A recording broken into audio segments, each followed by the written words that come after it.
last Sunday of Black History Month is also Transfiguration Sunday. Mm-hmm. This is that day in the calendar when we set aside the time to dig a little deeper, to search our hearts and minds and open our hearts and minds, that we might see the true glory of God revealed in Jesus Christ. This is that time when we try to get a little bit closer to those with whom we share this planet and to find out just who Jesus is. Will you pray with me? God of our weary years, you who have called us to be family and partakers of your grace and your goodness, we ask that you open our eyes and our hearts, soften our hearts that we might be able to see your hand in the lives of others and make us one in Christ. Amen.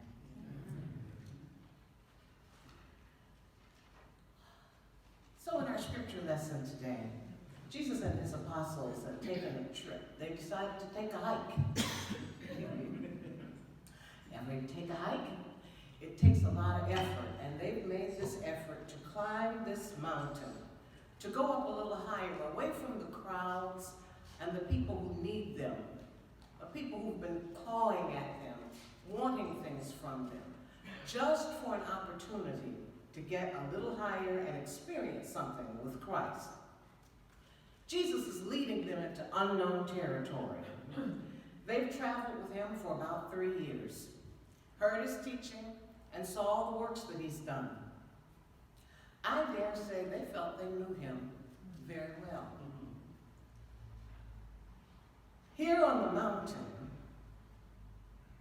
they're witness to an illuminating experience. In addition to Jesus being brightened by the glory of God, they saw others, Elijah and Moses. Elijah, Moses, and Jesus represented the law, the prophets, and the grace of God. But the apostles misunderstood the significance of their witness. Fear and confusion gripped them. They fell to the ground. You heard it read in the scripture. What are we going to do? What's happening here? This is something new. Everybody should be here, so let's do something. How often in our lives do we misunderstand what's going on and decide in our hearts that we need to do something before we get a clear understanding? Then came the voice from heaven. Get up, shake the dust, and listen. Listen to Jesus. Hear what the Spirit is saying to the church. Jesus led James, John, and Peter. They chose to follow him and step out of their comfort zones. They'd heard the teachings of acceptance, love, and tolerance. They'd seen the many miraculous things happen wherever Jesus was. They understood that the power of God was working in and through this man. And they knew that his words shed light and life in hard, cold, closed situations. And still, like everyone else around them, they only put him in the category of prophet, teacher, and leader, just like Elijah and Moses. What they did not comprehend was that the three on the mountain represented the law of Moses as a teacher, showing us how we should live. Elijah the prophet, giving us direction and instruction on how to repair and repent when we step outside of the law. But Jesus brought grace, truth, and the love of God that says, though your faults may be many, though you may have stumbled often, in me you have forgiveness, and you're included in the family of God regardless.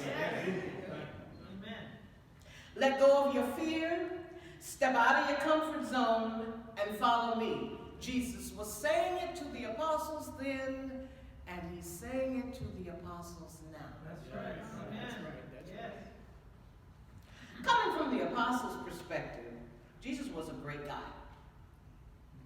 But they didn't understand that Jesus was more than a great guy. The very presence, power, and love of God did not just flow through him, it flowed from him. And it illuminated the dark places in the hearts and minds of humanity, but they didn't know. How often do we suppose we know a person, think we've got them down pat, and something surprising happens, and we say, I didn't see that. I didn't realize that. I didn't know that was in them. Here in this lesson today, the apostles are getting their aha moment. Right. Their aha is that it was in there all the time and they were looking at it, but they just didn't recognize what it was. The apostles were with Jesus when his spirit heard the cries of a man on the outskirts of town, trying to find shelter in the tombs, living among the dead. Jesus and his crew were going one direction. But when he heard the cries of this man's spirit, Jesus turned aside, went out of his way to meet the needs of one who was living in torment and surrounded by death. So we, like Jesus, must sometimes make changes in the ways we do our calling. We must become the underground and overground railroad, securing safety and protection for those surrounded by death and despair and living on the margins, all of the margins. We cannot just champion the health and safety of those who are sexually marginalized and forget about the socially disenfranchised who suffer most economically, educationally, and through mass incarcerations. When will the Jesus in us go out of our way to meet the needs of those living on the margins of society? The apostles had seen thousands fed, many healed and delivered from societal separation, physical and emotional challenges. They heard the teachings of forgiveness, forbearance, and inclusion. They saw the social constructs of patriarchy set aside. Still, they did not comprehend that the power of God's love walked among them. Looking, they did not see. Listening, they did not hear. Until the Spirit of the living God spoke clarity in their hearts, which is the same word that the Spirit is speaking into our hearts today. Listen to what Jesus said.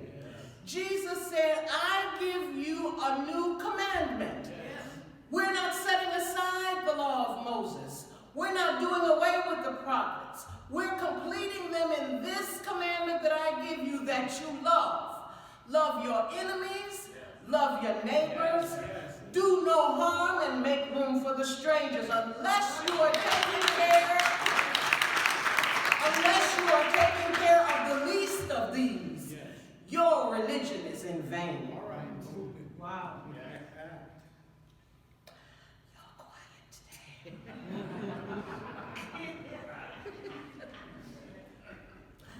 Yes, the apostles had seen thousands fed, many healed and delivered from societal separation, physical and emotional challenges.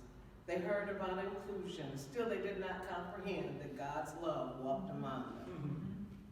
Receive what the Spirit is pouring into you, is what the Word is saying today.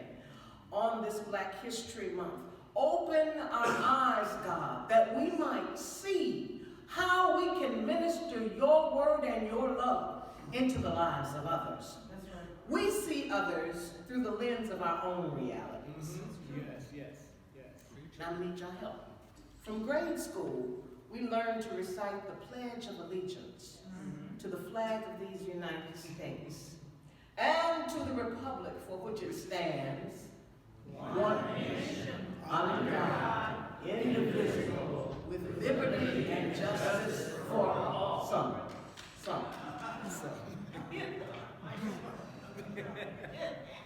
Almost every one of us in this congregation grew up in a neighborhood full of folk who shared our racial, ethnic, and social heritage.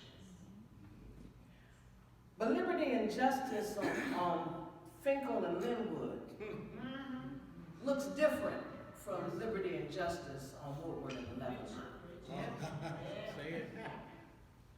If Bobby and Barb get picked up on Woodward and 11 Mile with cocaine, liberty and justice looks like a slap on the wrist, a stay in rehab, and a chance to right the wrong so their lives won't be ruined. That's right.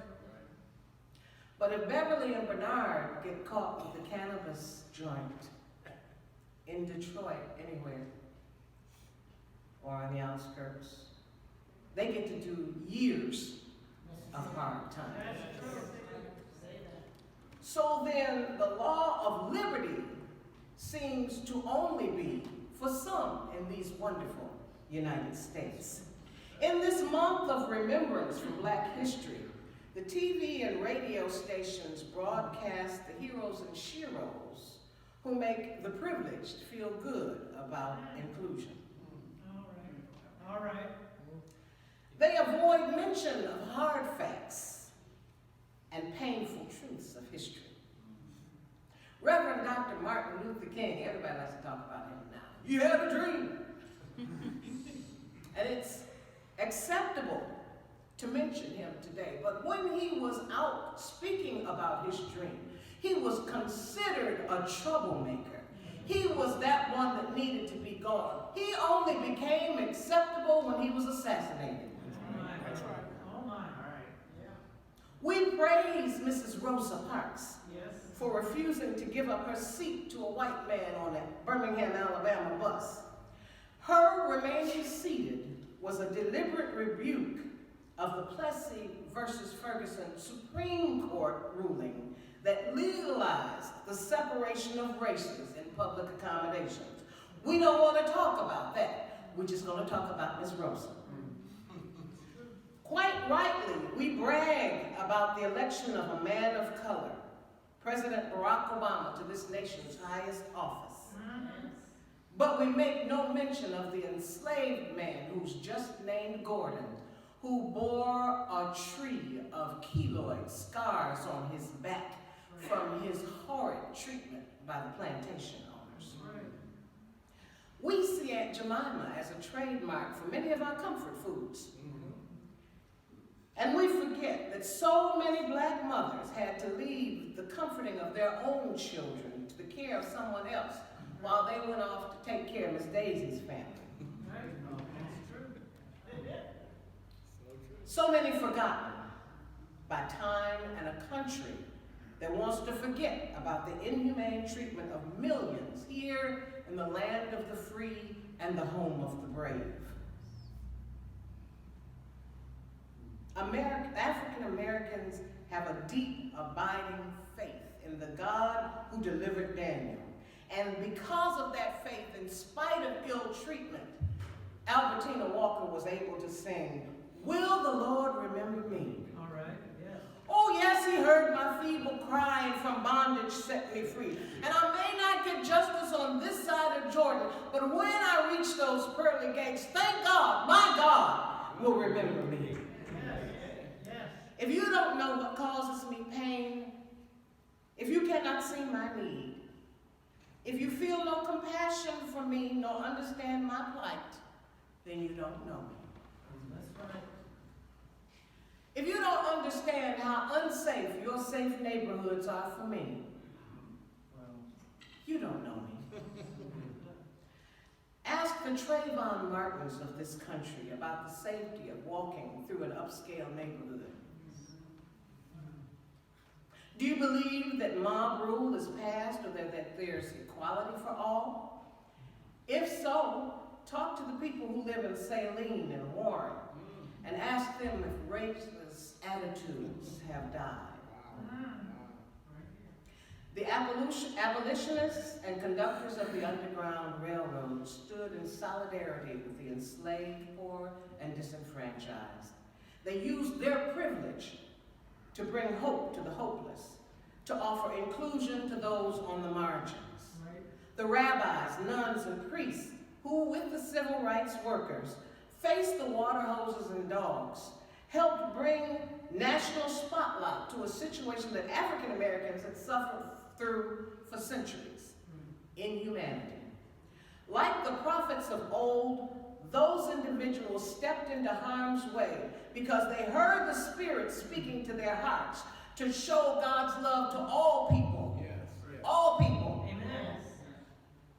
The elitists among us might want to stay in premier neighborhoods with the upwardly mobile and build monuments to our inclusion and acceptance, patting ourselves on the back about how long we've been the voice for the voiceless, while ignoring those on the margins who need our voices the most.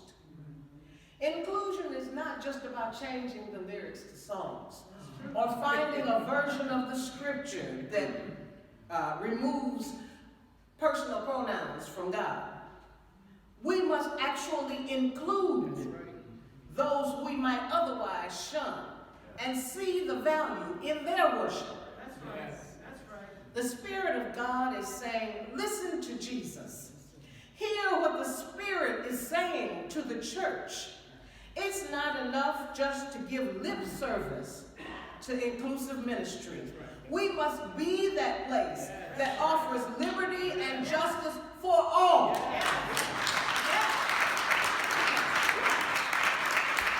The Spirit is upon me to preach the good news of Jesus, to open the blinded eyes, to set the captives free. Let go of your fear. Step out of your comfort zone. Walk in the grace, love, and truth of God. Think about establishing a ministry for those incarcerated. Teach needed skills to single parents. Feed the hungry and provide shelter for the homeless. Work towards literacy, affordable housing, and voter registration. How can we say we love God whom we've never seen and we don't want to walk down the streets of Detroit?